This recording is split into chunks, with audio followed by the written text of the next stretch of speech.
साल 2011 समर कॅम्प चालू आहे. सलाम बायस नावाचे कोच एका डावखुऱ्या छोट्याशा मुलाला स्टायलिश फटके मारताना पाहतात आणि ते त्याला म्हणतात तू माझ्याकडे कोचिंगला ये.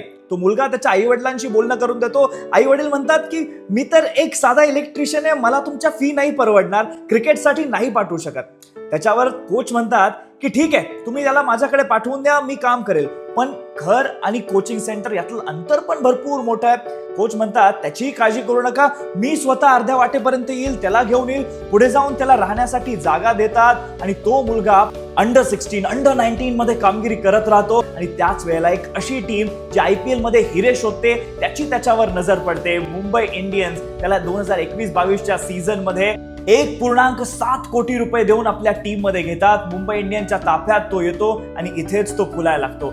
पण तिथून पुढचा प्रवास सोपा नव्हता. बांगलादेश विरुद्ध खेळताना एक दिवशी बॅटच्या हँडलवरती त्याची बोटं रुतून बसतात. अचानक डोळ्यातून घळाघळा पाणी यायला लागतं आणि तिथेच कळतं हा गंभीर आजार आहे. पण तरी पण त्यानंतर तो कामगिरी करत राहतो, फिटनेसवरती काम करतो. आणि त्यानंतर एशिया कप मध्ये पाकिस्तान विरुद्ध फायनल खेळताना भारत 20-3 या दयनीय परिस्थितीमध्ये असतो. तिथे भरपूर प्रेशर असतं, तरी देखील नाबाद राहतो. भारताला ती मॅच जिंकून देतो. T20 वर्ल्ड कप आता जो रिसेंटली झाला तिथे पण कामगिरी करतो. तिथे पण त्याच्या बॅटिंग ऑर्डरचा नंबर बदलतो. आता मुंबई इंडियन्स या सीझन मध्ये बॅटिंग ऑर्डरचा नंबर प्रत्येक वेळेस बदललाय.